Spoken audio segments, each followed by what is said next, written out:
Hello, my name is Councilmember Abdi, and today I have a message for our people who are in the Horn of Africa, in the old country. And I'm specifically talking to the communities, the Somali and Oromo community that live in Ethiopia. It saddens me that the past few days and weeks, we've been hearing news of atrocities, of killings, and of violence. In that part of the world which I am from, which my family is from, we have been used to a history of violence. We have been used to famine, to civil wars, to destructions, to displacement, to refugee camps. We do not want to repeat that horrible history. What we need to do in that region today is to work collectively for our common interest, for the interest of our people, who happen to be the poorest in the world. What we do not need is violence. We need love, we need compassion, and we need understanding. And what we need to do is move forward and forge a better future. What I would send my message also to the diaspora, to the Oromo, to the Somali diaspora, to make sure that they work together to overcome the hardship that we're in. We do not need to take sides, and we do not need to encourage violence. We need to make sure that we put pressure on the Ethiopian government to make sure that they protect civilians, and to also make sure that they stop the atrocities that are being done in their name.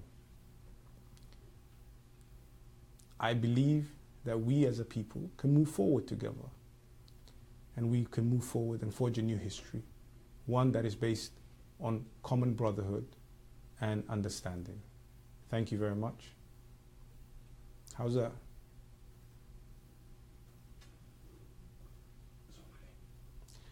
magacayga Abdi warsame weeye maantana waxaan rabaa inaan fariin u diro shacab weynaha iyo qowmiyadaha ku nool geeska Afrika, gaar ahaan qowmiyadda Soomaaliyeed iyo midda Oromada. waxaana soo gaaray maalmihii la soo dhaafay inay jirtay dagaal iyo barakac iyo xasuuq ka dhacay dalka Ethiopia, taasoo aad iyo aad noo niyad jabisay haddaan nahay dadka qurbaha ku nool, waayo waqti dheer baan ku nooleen dagaal sokeeye iyo qax iyo iyo dhibaatooyin. waxaan fariintan u dirayaa shacabweynaha Soomaaliyeed iyo Oromo oo ku nool deegaankaas, waa inaad ka joojisiin dagaalkan, waa inaad joojisiin dagaalka, waa inaad ka shaqaysiin dantiina oo ah inaad ismidaysiin, waayo labadiinaba waxaad tihiin dadka ugu faqrisan adduunka. maantana ma ahan maalintii hub lasku aruursa lahaa oo lala dagaali lahaa shacab weynaha laylaha maatada.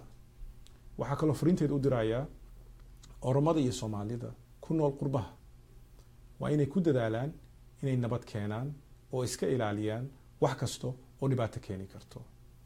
waa inay labadooduba pressure badan saaraan dowladda Ethiopia inay ayadu mas'uuliyadda qaadato ilaalinta shacabka, maatada iyo dadka aan hubaysnayn. waa inay dowladda Ethiopia la hadashaa maxay ahayd maamulada kilinka oo hubaysan inay ka wantoobaan inay ka qayb qaataan dagaalkan. fariintaydu waa mid caama, waxaana rabaa inaan u sheego shacabweynaheena waxaa la gaaray waqtigii laga bixi lahaa saboolnimada iyo jahliga oo waqti dheer mugdina geliyay. fariintayda intaas weeye, waana mahadsantihiin. Assalaamu calaykum waraxmatullaahi wabarakaatu.